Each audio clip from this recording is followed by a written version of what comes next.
Iran दिलचस्पी रखता है वो JF-17 थंडर के ब्लॉक 3 को ख़रीदने के लिए। और ब्लॉक 3 आपको पता है 5th जनरेशन का त्यारा है जो पाकिस्तान में तैयार किया जा रहा है। पाकिस्तान एरोनॉटिकल इंजीनियरिंग का कमाल है जिसने चीन के साथ मिलकर JF-17 थंडर को चलाया। इसका ब्लॉक 1, ब्लॉक 2 और सबसे जदीद तरीन जहाज़ जो है ब्लॉक 3 है। और इसमें ऐसी खसूसियात हैं जो कि इस वक्त 5th जनरेशन के तकरीबन तमाम जहाज़ों में मौजूद है। और इससे ऊपर अब 6th जनरेशन का कोई जहाज़ होगा तो इसका मुकाबला करेगा। और ये ख़बर इसराइल के लिए बड़ी ख़तरनाक है। इस वक्त इसराइल इस डील को बहुत गौर से और बहुत ध्यान से देख रहा है और उसका ख्याल ये है कि उसके ख़िलाफ़ डील है। सही भी है, ईरान की भारत से तो कोई दुश्मनी नहीं है। ईरान की डायरेक्ट अगर किसी मुल्क से दुश्मनी है तो वो इसराइल से। और अगर उसको 5th जनरेशन का एक जहाज़ सस्ते दामों मिल जाए तो फिर ईरान पर कोई हमलावर नहीं होगा, क्योंकि ईरान उसके मुकाबल की, उसके बराबर की टेक्नोलॉजी और जहाज़ रखता होगा जो दुश्मन को जवाब देने के लिए काफ़ी होंगे। बिस्मिल्लाहिर्रहमानिर्रहीम, अस्सलाम वालेकुम। बोलते कालम के साथ मैं आमिर रज़ा ख़ान। और बहुत अहम खबर है। खबर ये है कि पाकिस्तान को JF-17 थंडर का एक और गाहक मिल गया है। जी हाँ, ये खबर है जो कि ईरान से निकल कर आई है कि ईरान दिलचस्पी रखता है वो JF-17 थंडर के ब्लॉक 3 को ख़रीदने के लिए। और ब्लॉक 3 आपको पता है 5th जनरेशन का त्यारा है जो पाकिस्तान में तैयार किया जा रहा है। पाकिस्तान एरोनॉटिकल इंजीनियरिंग का कमाल है जिसने चीन के साथ मिलकर JF-17 थंडर को चलाया। इसका ब्लॉक 1, ब्लॉक 2 और सबसे जदीद तरीन जहाज़ जो है ब्लॉक 3 है। और इसमें ऐसी खसूसियात हैं जो कि इस वक्त 5th जनरेशन के तकरीबन तमाम जहाज़ों में मौजूद है। और इससे ऊपर अब 6th जनरेशन का कोई जहाज़ होगा तो इसका मुकाबला करेगा। और ये ख़बर इसराइल के लिए बड़ी ख़तरनाक है। एक वेबसाइट है जी जिसने इसको रिवील किया है इस बात को कि ईरान जो है इस वक्त इंटरेस्टेड है JF-17 थंडर ब्लॉक 3 ख़रीदने के लिए। और इसकी वजह यह है कि 35C-10 जो है जहाज़ जो कि चीन से ख़रीदा जाना था उसकी डील अभी तक फ़ाइनल नहीं हुई है।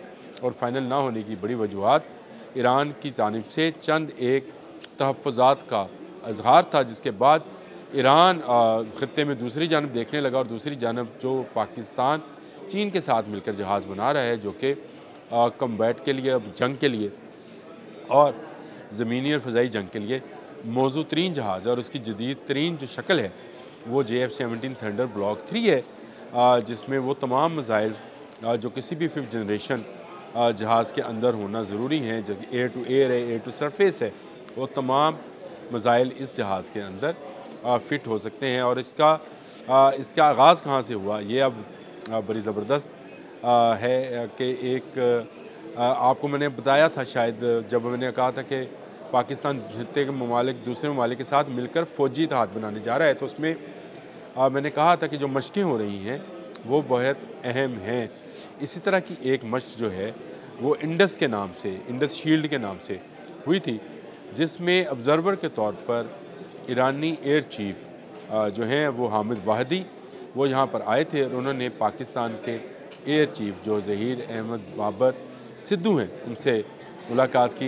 ये सिद्धू मेरा ख्याल है भारत दुश्मनी के अब निशान बनते चले जा रहे हैं। सिद्धू मूसेवाला भी था, वो भी सिद्धू था। और ये हमारे आर्मी जो एयर चीफ़ हैं ये भी सिद्धू हैं। और ज़हीर बाबर साहब सिद्धू ने जो उनसे मुलाकात की थी उसकी एक ख़बर भी निकल कर आई थी कि एक मुलाकात हुई जिसमें दोनों तरफ से, दोनों ममालिक में बाहमी तौर पर जो है आर्मी तावन पर जो है वो इसका इजहार किया गया कि दोनों ममालिक क्योंकि खत्ते में एक दूसरे के हमसाया भी हैं तो आपस में कोऑपरेशन करेंगे। लेकिन जो जिस वेबसाइट का मैं आपसे जिक्र कर रहा हूँ वो डिफेंस एशिया सिक्योरिटी वेबसाइट है जिसने ये ख़बर निकाली कि ये सिर्फ़ एक मुलाकात नहीं थी, बल्कि इंडस शील्ड में जहाँ बहुत सारे दूसरे जहाज़ों को ऑब्ज़र्व किया ईरानी एयर चीफ़ ने, वहीं उन्होंने JF-17 थंडर को भी बहुत करीब से देखा, उसको अंदर से बाहर से खंगाल कर देखा। और उसके बाद उन्होंने ये फ़ैसला किया कि ये जहाज़ ऐसा जहाज़ है कि अगर उन्हें मिल जाए तो फिर इसराइल के एयरफोर्स का मुकाबला किया जा सकता है। इस जहाज़ के अंदर मैंने आपको बताया था कि 5th जनरेशन की वो तमाम चीज़ें मौजूद हैं, यानी इसकी स्क्रीन जो है, इसका कॉकपिट जो है वो जदीद तरीन है, जिसमें इजेक्ट सिस्टम भी है और स्क्रीन पर सारे विजुअल्स या सारे इसके रडार्स जो हैं वो शो होते हैं। और इसके हेलमेट के अंदर भी यही खासियत रखी गई है, और अगर पायलट चाहे तो अपने हेलमेट पर भी ये तमाम चीज़ें और अपने टारगेट्स को देख सकता है। जदीद तरीन रडार्स हैं, स्टील इसमें टेक्नोलॉजी है, और इसमें एवॉक सिस्टम लगाया गया है जो दुश्मन की तनसीबात जो है उसकी निशानदेही कर सकता है और उनकी तरफ से आने वाले मज़ाइल्स की भी निशानदेही कर सकता है। और एयर टू एयर जंग और एयर टू सरफेस जंग, जिसमें जहाज़ ऊपर से ज़मीन पर मार करता है, उसके मज़ाइल्स मौजूद हैं। अगर आप देख रहे हो तो इसमें तफसील है कि कितने कौन कौन से मज़ाइल हैं और इसमें जदीद क्या क्या चीज़ें हैं। ये 5th जनरेशन का जहाज़ है जो लंबे अरसे तक प्रवास कर सकता है और दूर तक मार कर सकता है। ईरान को इस वक्त एक ऐसे जहाज़ की ज़रूरत थी।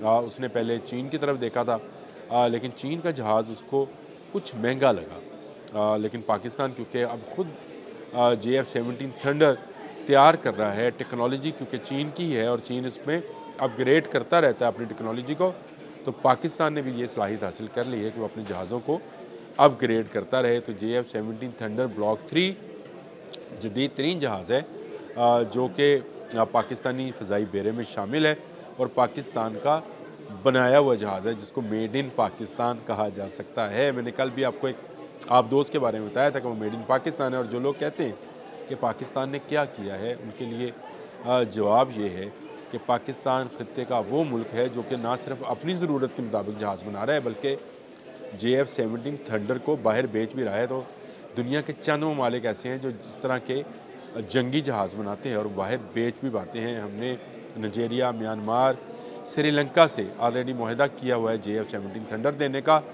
लेकिन जो जदीद तरीन मुआहदा है, जो जदीद तरीन जहाज़ का मुआहदा है वो ब्लॉक 3 का है। JF-17 थंडर का ब्लॉक 3 जो एक ख़तरनाक वेपन है उन दुश्मनों के लिए जो ईरान के दुश्मन है, जो पाकिस्तान के दुश्मन है। तो अगर ये जहाज़ का जो सौदा, जिस तरह से defence security of Asia website ने दावा किया है कि इसकी डील आलमोस्ट जो है फाइनलाइज्ड है, इसकी पेमेंट्स कैसे होंगी, ये जहाज़ कैसे जाएगा और अमेरिका की जानिब से इस पर क्या क्या सेंक्शंस जो हैं वो पाकिस्तान को बर्दाश्त करना पड़ेंगी। वैसे सेंक्शंस तो पहले ही लगी हैं कि पाकिस्तान के 3 मैंने उस पर भी एक ब्लॉग किया था जो आप देख सकते हैं कि पाकिस्तान की 3 एजेंसियों पर जो अमेरिका की तरफ से पाबंदियाँ आयद की गई थी वो क्यों थी, क्योंकि इस वक्त इसराइल इस डील को बहुत गौर से और बहुत ध्यान से देख रहा है और उसका ख्याल ये है कि उसके ख़िलाफ़ डील है। सही भी है, ईरान की भारत से तो कोई दुश्मनी नहीं है। ईरान की डायरेक्ट अगर किसी मुल्क से दुश्मनी है तो वो इसराइल से, और अगर उसको 5th जनरेशन का एक जहाज़ सस्ते दामों मिल जाए तो फिर ईरान पर कोई हमलावर नहीं होगा, क्योंकि ईरान उसके मुकाबल की, उसके बराबर की टेक्नोलॉजी और जहाज़ रखता होगा जो दुश्मन को जवाब देने के लिए काफ़ी होंगे। बड़ी ख़बर थी, मैंने कहा मैं आपसे बता भी दूं कि ईरान पाकिस्तान के JF-17 थंडर ब्लॉक 3 को ख़रीदने में ना सिर्फ इंटरेस्टेड है बल्कि जिस वेबसाइट का मैंने जिक्र किया और इसके अलावा एमिरेट्स में बहुत सारी वेबसाइट जो हैं इस बात का दावा कर रही हैं कि deal almost done, deal almost done हो चुकी और अब सिर्फ छोटी छोटी चीज़ें हैं जो देनी है कि कब जहाज़ जो है वो दिया जाएगा, मोड ऑफ पेमेंट क्या होएगी, इस तरह की चीज़ें जो है इस वक्त आलमी मीडिया में है। वो शोर तो बहुत मचाएगा इसराइली मीडिया भी, अमेरिकन मीडिया भी, क्योंकि ईरान पर बहुत ज़्यादा फौजी सेंक्शंस हैं, लेकिन कुछ तो है ईरान के पास कि सब उससे डरते हैं। और अब अगर उसके पास JF-17 थंडर ब्लॉक 3 आ गया तो डरने वाली बात तो दुश्मन मुल्कों के लिए है और पाकिस्तानियों के लिए खुशखबरी है कि पाकिस्तान के बनाया हुए जहाज़ बैरूनी दुनिया में डिमांड हासिल करते चले जा रहे हैं और पाकिस्तान की ये इंडस्ट्री जो है ये परवान चढ़ रही है। मेरा ख्याल है दिफाई इंडस्ट्री परवान चढ़ाना कहीं कोई गलत तो नहीं है, और अगर हम ईरान को देंगे तो ये भी हमारा इस्लामी बरादर मुल्क है जिसने सबसे पहले पाकिस्तान को कबूल किया था, सबसे पहले पाकिस्तान को तस्लीम किया था, और आज हम तस्लीम करते हैं कि ईरान का दिफा पाकिस्तान का दिफा है। आज के लिए इतना ही। अल्लाह हाफिज़।